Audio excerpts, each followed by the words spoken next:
Simposium 5 ini akan dipandu oleh moderator yang terhormat Dr. Suryadi, spesialis saraf konsultan. Sebelumnya izinkan saya membacakan CV singkat dari moderator terlebih dahulu. Dr. Suryadi menempuh jenjang pendidikan dokter umum di FK Undip Semarang, kemudian beliau juga melanjutkan pendidikan spesialis saraf dan magister ilmu biomedik di FK Undip Semarang juga. Kemudian beliau saat ini bekerja sebagai dokter spesialis saraf di RSUP Dr. Karyadi Semarang, dan beliau juga saat ini menjabat sebagai ketua tim nyeri dari RSUP Dr. Karyadi Semarang. Baiklah, tanpa memperpanjang kata, saya serahkan kepada Dr. Suryadi untuk memimpin simposium pada pagi hari ini. Terima kasih. Terima kasih. Kami ucapkan kepada Saudara NC Dr. Nadia Salsabila, kepada panitia, kepada pengurus besar ID, pengurus besar Perdosi, Dr. Dodi. Assalamualaikum warahmatullahi wabarakatuh. Selamat siang, salam sejahtera, puji syukur kepada Allah yang Maha Kuasa. Siang ini kita bisa kumpul dalam situasi pandemi yang dalam acara Medical Stadium General 2022 dalam acara virtual. Pada kesempatan ini kita akan sampaikan dua pembicara, sudah disebutkan tadi, pembicara yang pakar nyeri, ya. Jadi sini tidak berpanjang lebar, kita persilahkan untuk pembicara pertama, Dr. Yudianta, spesialis saraf konsultan, dengan judul Pathophysiology of Pain in Practical Primary. Waktu dan tempat kami persilahkan, Dr. Yudianta, silakan. Bismillahirrahmanirrahim. Assalamualaikum warahmatullahi wabarakatuh. Terima kasih Dr. Suryadi, teman sejawat dari Semarang, ya. Lama tidak bertemu. Terima kasih kepada Ketua PPID, Ketua Perdosi, panitia yang sudah memberi kesempatan pada saya untuk bicara di forum yang terhormat ini. Saya mendapat tugas untuk menyampaikan materi mengenai pathophysiology of pain. Mohon maaf, saya buka slide dulu.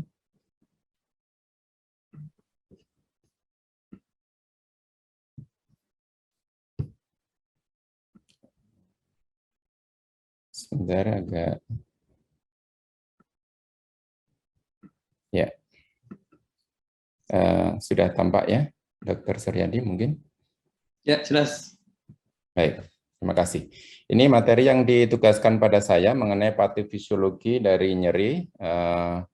Kita semua sudah tahu bahwa dalam perjalanannya sebuah impuls nyeri akan dihantarkan sampai ke pusat persepsi lewat mekanisme-mekanisme transduksi, kemudian transmisi, modulasi, dan persepsi. Saya kira hampir semua kita di sini sudah memahami konsep mengenai hal ini, dan kita juga sudah mengenal ada WHO Step Ladder yang seringkali menjadi acuan, ya. Akan tetapi WHO Step Ladder ini perlu kita pahami juga bahwa konsep awalnya dipergunakan untuk cancer pain saja, kemudian dimodifikasi untuk nyeri yang lain. Oleh karena itu WHO Step Ladder bukanlah guideline untuk menangani semua nyeri.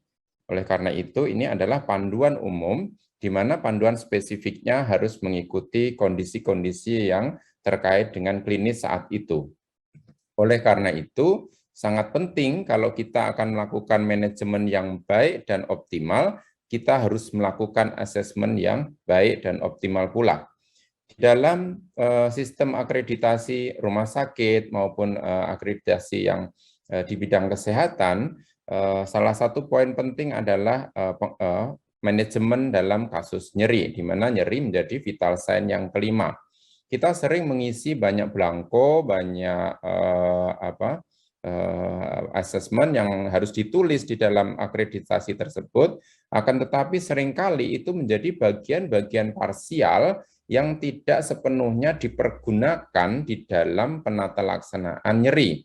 Sehingga banyak sekali sudah melakukan pengkajian nyeri, macam-macam, tetapi kemudian tidak dipergunakan. Nah, ini sangat sayang sekali. Sehingga saya berharap kesempatan pada hari ini saya bisa menyampaikan manfaat dari asesmen yang kita lakukan, kemudian saya hubungkan juga dengan patofisiologi agar supaya mendapatkan kemanfaatan yang optimal dalam melakukan manajemen pasien-pasien dengan keluhan nyeri. Kalau kita melakukan asesmen nyeri, itu kita harus membedakan asesmen penyakitnya dan asesmen nyerinya.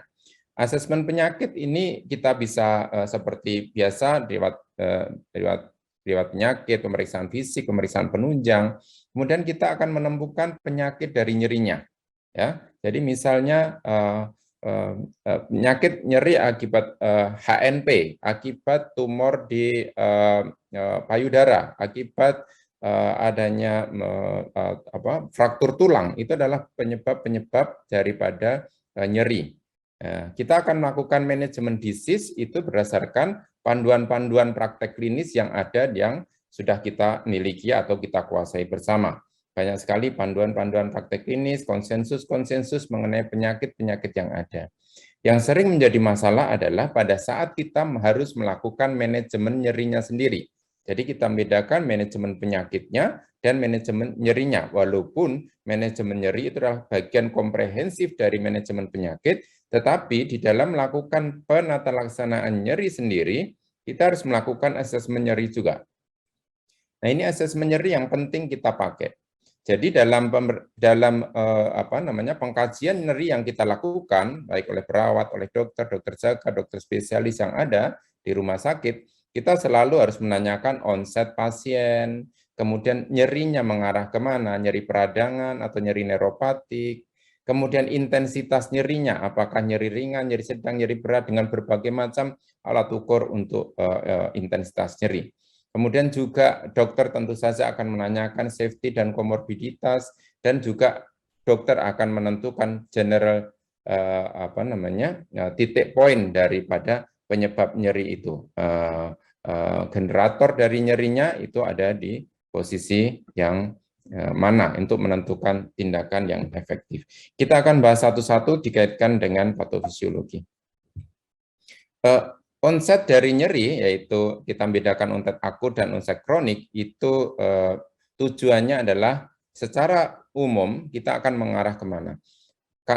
Penyakit nyeri akut pada umumnya bersifat inflamatorik atau nosiseptik, walaupun tidak pasti ya, hanya kita mengarahkan ke sana. Jadi nanti kalau kita menentukan tipe nyeri, kita bisa lebih spesifik mengarahkan pertanyaan-pertanyaan ataupun pemeriksaan kita itu menentukan jenis nyeri yang mana.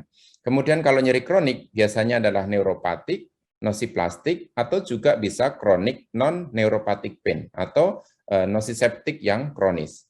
Dan kalau kita bicara mengenai perjalanan akut ke kronis, kita harus memahami juga neuroplastisitas yang terjadi pada pasien. Nah, neuroplastisitas pada kasus nyeri itu bisa di tingkat molekuler level, tetapi juga bisa di tingkat seluler level, di mana sudah menyangkut neuronal, dendritik, maupun sinap. Nah, kita berusaha melakukan penanganan nyeri awal, nyeri akut, itu jangan sampai menjadi nyeri kronis, karena akan terjadi pergeseran plastisitas itu dari plastisitas yang bersifat molekuler yang bisa kita tangani dan kita sembuhkan 100% menjadi plastisitas di tingkat seluler yang akan lebih susah lagi untuk kita lakukan penanganan. Nah, dari onset tadi kita harus menentukan tipe-tipe nyeri. Ada tiga tipe nyeri yang ada, yaitu nyeri nosiseptik, neuropatik, dan nosiplastik. Mau di sini disfungsional itu istilah lama, istilah yang barunya adalah nyeri nosiplastik. Ya. Nah, untuk nyeri nosiseptik atau nyeri inflamatorik, kita paham semua bahwa penyebab dari kerusakan jaringan baik mekanikal, termal maupun kimiawi akan menyebabkan sel-sel peradangan yaitu makrofag, mast cell, T cell, dan neutrofil itu bekerja aktif dan memicu terjadinya kaskade inflamasi, di mana kaskade inflamasi itu perubahan asam arachidonat dan seterusnya oleh sikloksigenase, nanti hasil endingnya adalah mediator inflamasi, yaitu prostaglandin E2, asam, kemudian serotonin perifer, interleukin, TNF-alfa, bradikinin, dan growth factor. Keseluruhan mediator inflamasi ini, jika berikatan dengan reseptornya, si couple protein yang ada di dinding serabut saraf sensorik, maka dia akan menyebabkan depolarisasi. Saat terjadi depolarisasi inilah mulai terjadi impuls rasa sensorik, impuls sensorik. Jika impuls sensorik itu berlebihan, maka terjadi eksitasi yang berlebihan dan itu menyebabkan nyeri. Ini kondisi akut. Oleh karena itu pada kondisi akut, tadi sudah sampaikan, harus dilakukan manajemen nyeri secara komprehensif. Di sini kita bisa menggunakan non-steroid anti-inflammatory drug, terutama COX-2 inhibitor. Kemudian kita juga bisa menggunakan obat-obat lain yang mulai dikembangkan, seperti anti-bradykinin, anti-TNF-alpha, anti-interleukin, agar supaya inflamasi, agar supaya impuls atau depolarisasi serabut saraf sensorik itu bisa diminimalisir, dicegah, dan juga tidak terjadi eksitasi yang berlebihan. Dan di sana juga kita bisa menggunakan substrat-substrat yang bersifat inhibitor seperti opioid atau GABA di sini. Dan ini untuk nyeri akut, efek opioid itu sangat baik karena reseptor opioidnya masih normal, sehingga pada saat diberikan opioid eksogen dari luar, maka dia bisa langsung ditangkap oleh reseptor opioid, melakukan blokade daripada dinding serabut saraf sensorik, dan tidak terjadi depolarisasi, tidak terjadi eksitasi, sehingga nyerinya akan berkurang. Ini berbeda dengan kondisi nyeri kronik neuropatik, di mana reseptor-reseptor mu itu seringkali mengalami kerusakan sehingga populasinya berkurang, sehingga pada saat dilakukan blokade dengan opioid dari luar, morfin misalnya, efeknya tidak sebagus pada nyeri nociceptik. Oleh karena itu, untuk kronik neuropatik pain, opioid itu tidak pernah menjadi first line treatment untuk nyeri neuropatik. Biasanya berada pada level ketiga karena efeknya yang tidak bisa kita prediksi apakah bagus jika reseptor opioidnya masih baik, tetapi juga bisa efeknya jelek jika opioid reseptornya sudah mengalami kerusakan karena neuroplasticity di tingkat reseptor.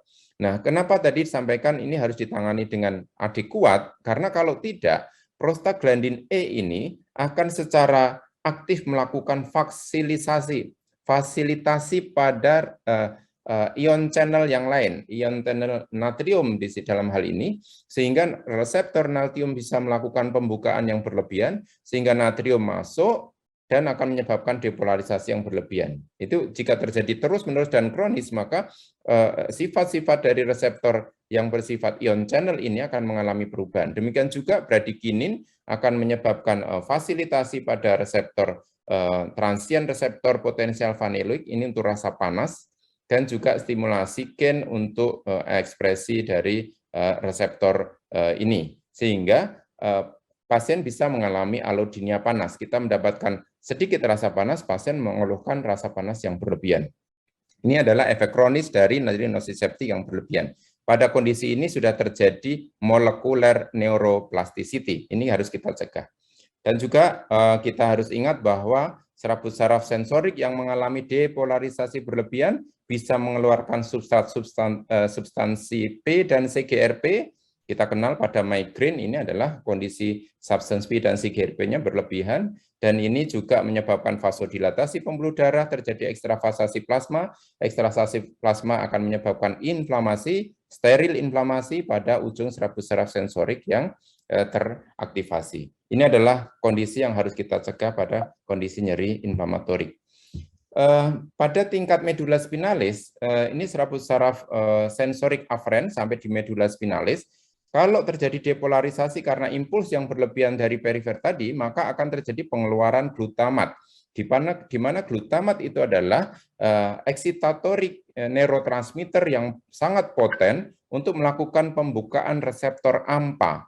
Di mana reseptor AMPA jika berikatan dengan glutamat, ini akan menyebabkan kalsium influx yang berlebihan, yang artinya adalah eksitasi dan depolarisasi dan eksitasi.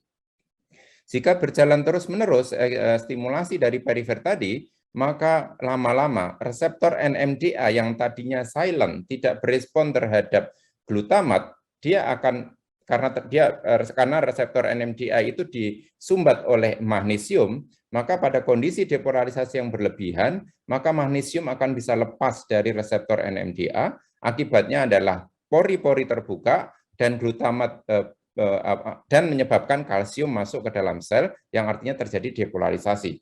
Dan jika ini berlebihan maka akan terjadi sensitisasi yang sifatnya di sentral, medula spinalis maupun sampai ke brain. Dan ini juga di ujung serabut saraf ini tadi saya sampaikan keluar substansi P, ya, substansia P, jika berikatan dengan neurokinin satu reseptor, dia menyebabkan juga kalsium influx. Dan jika kalsium influx berlebihan, maka terjadi regulasi tingkat gen, dan mulai ini terjadi seluler neuroplastisitas, yaitu apa? Pembentukan reseptor yang bersifat eksitatorik, reseptor kalsium, reseptor natrium, reseptor kalium. Oleh karena itu, pada kondisi sensitisasi sentral, kita sering menggunakan kalsium entry blocker, kelompok misalnya gabapentin pregabalin, natrium entry blocker, misalnya kelompok carbamazepin, dan juga yang bekerja pada kalium.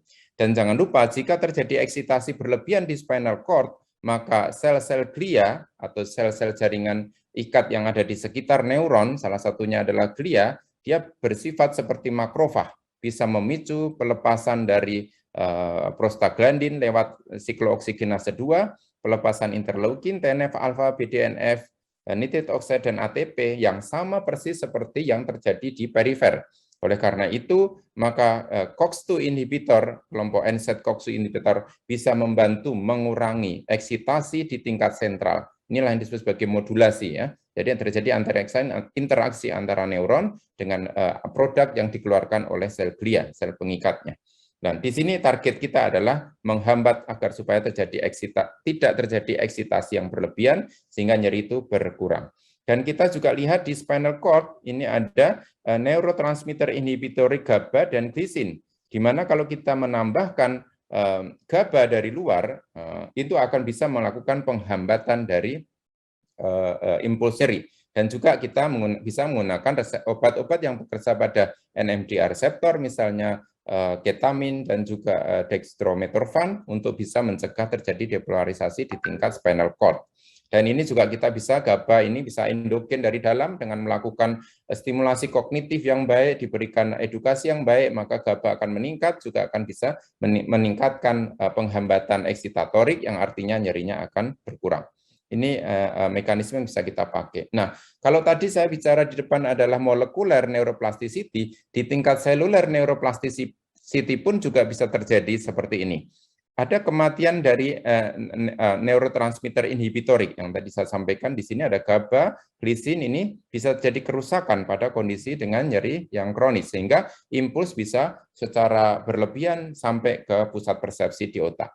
Demikian juga bisa terjadi sprouting, di mana serabut saraf yang tadinya tidak menghantarkan rasa nyeri, bisa karena kerusakan sarafnya bisa terjadi bersinap dengan serabut saraf nyeri, sehingga rasa nyeri menjadi berlebihan.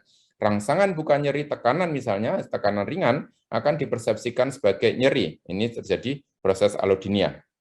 Demikian juga terjadi ectopic activity, di mana neurotransmitter tadi yang saya sampaikan, natrium, kalsium bertambah jumlahnya, dan juga permukaan serabut sarafnya juga bisa bertambah luas dengan adanya neuroma, bentuk gelembung-gelembung di tempat saraf yang mengalami cedera, misalnya pada kondisi postherpetic neuralgia, maka ini akan juga meningkatkan rasa nyeri yang berlebihan. Nah, pada kondisi ini, pada kondisi nyeri neuropatik itu, determinan atau gejala klinis yang ada adalah rasa seperti tersetrum, kebas-kebas, terbakar, seperti ketusuk jarum, dan juga ada mekanisme allodynia, yaitu rangsangan bukan nyeri yang dipersepsikan sebagai nyeri. Nah, di tingkat yang terakhir, di tingkat persepsi, ini serabut saraf atau impuls nyeri itu sampai ke otak, masuk ke terminal utama, yaitu talamus. Dari talamus kemudian dihantarkan ke pusat korteks sensorik primer yang akan menentukan pain sensation. Jadi lokasi nyeri di mana dan sifat nyerinya, ya, bersifat tajam atau tumpul ada di situ. Kemudian ada pain integration juga, pusat kognitif, stress memory, kemudian juga bersinap dengan korteks insula yang tempat kognisi. Ini yang kita pakai. Jadi kalau nanti kita memberikan penjelasan mengenai kondisi nyerinya, menenteramkan pasien, maka kita memberikan impuls stimulasi kognisi yang baik, maka akan terjadi penekanan pada pusat nyeri juga. Kemudian berhubungan dengan hipokampus atau pain memory, ini pengalaman nyeri di masa lalu, pada saat kita mendapatkan impuls yang serupa, maka kita sudah punya memori bahwa intensitas nyerinya akan seperti ini, perjalanannya akan seperti ini. Kemudian juga pusat stres, sehingga pusat stres ini bisa memicu terbentuknya adrenalin yang menyebabkan gejala berikutnya, misalnya seperti kesulitan tidur, ataupun juga jantung berdebar, dan seterusnya. Bahkan kadang-kadang bisa, jika impuls terlalu luas, akan menyebabkan terjadinya penekanan batang otak, sehingga terjadi sinkop atau neurogenic shock. Jangan lupa, nyeri juga bisa bersinap dengan hipotalamus yang akan mengaktifkan HPA aksis, nanti akan saya singgung berikutnya, dan juga bersinap dengan amigdala, pusat emosi, sehingga seorang yang nyeri bisa menjadi lebih emosional atau kemudian menarik diri, ini adalah karena koneksi dengan amigdala. Dan juga kita ingat di brainstem ini bersinap dengan beberapa titik, yaitu periaqueductal greater, rostroventral medulla, dan dorsal rape, yang semuanya adalah bersifat inhibitorik sebenarnya. Jadi kalau kita lakukan stimulasi di tempat-tempat ini, maka rasa nyeri akan berkurang, pasien menjadi lebih nyaman. Nah, ini adalah tadi setelah sampai di talamus, pusat endokrin, maka akan mengaktifkan HPA aksis. Setelah sampai di adrenal, keluar hormon glukokortikoid dan katekolamin, di mana pada sistem imun akan memicu inflamasi peradangan, pada otot meningkatkan metabolisme sehingga asam laktatnya akan bertambah jumlahnya, pada liver akan terjadi gluconeogenesis sehingga orangnya menjadi lebih aktif, lebih siaga, kemudian pada jaringan lemak akan menyebabkan mobilisasi lemak untuk dibongkar kembali, ini akan meningkatkan asam laktat juga, dan pada denyut jantung akan meningkatkan denyut jantung yang akibatnya adalah timbul kecemasan, gangguan tidur, kemudian mikrosirkulasi pada otot berkurang, hipoksia, dan akhirnya terjadi nyeri di tempat-tempat lain, kelemahan, dan juga kekakuan. Nah, setelah itu kita harus mengukur intensitas nyeri. Kalau kita melakukan asesmen berbagai macam alat ukur nyeri, tujuannya hanya 3, mengelompokkan pasien itu menjadi 3 kelompok, yaitu nyeri ringan, nyeri sedang, dan nyeri berat. Untuk tujuannya apa? Menentukan dosis dan jenis obat yang akan kita tentukan. Jangan lupa untuk mendapatkan terapi yang maksimal pada pasien, kita harus secara individual mengeksplor apakah terjadi ada gangguan komorbiditas di sistem kardiovaskuler, gastrointestinal, renal, respiratory, dan juga yellow flags. Kemudian apakah ada efek samping dengan pengobatan-pengobatan sebelumnya, dan juga ada alergi. Nah, ini adalah untuk menentukan spesifik treatment pada masing-masing pasien. Sehingga ini kita bisa lihat yellow flags, ada gangguan emosional, gangguan tidur, irritabilitas, gangguan makan, kemudian increase wandering, mental status, menangis, dan seterusnya. Ini adalah gangguan. Dan yang terakhir, kita menentukan generator nyeri jika kita akan melakukan tindakan intervensi spesifik, misalnya melakukan blokade ganglion, melakukan blokade saraf tepi, dan seterusnya. Kita harus tahu persis topik kelainannya ada di mana, saraf apa, adanya di mana, lokasinya difus atau spesifik di tempat tertentu, atau kelainannya di sentra, sehingga kita akan bisa melakukan penanganan secara spesifik. Oleh karena itu, jika sudah memahami tadi, maka kita tidak akan kesulitan. Kita harus menggunakan obat non-farmakologi, menggunakan farmakologi, atau menggunakan intervensional. Kalau menggunakan non-farmakologi, bagaimana dengan psychological therapy atau rehabilitasi terapi? Kalau farmakologi, apakah kita akan menggunakan analgetik, akan menggunakan NSAID, akan menggunakan ajuvan analgetik, antidepresan, antikonvulsan, steroid, vitamin, dan seterusnya, atau menggunakan opioid, baik yang opioid tipikal maupun yang atipikal seperti tramadol, menggunakan obat-obat anestesi, dan seterusnya, ataukah kita melakukan intervensi baik neural block, neurolitik, stimulatory teknik, maupun medication pump. Ini kalau kita sudah pahami tadi patofisiologi dan simptomatologinya, asesmennya, maka kita tidak akan kesulitan memilih terapi yang akan kita berikan pada pasien dengan kasus nyeri. Demikian yang bisa saya sampaikan. Mohon maaf jika banyak kekurangan. Saya kembalikan waktu kepada Dr. Suryadi.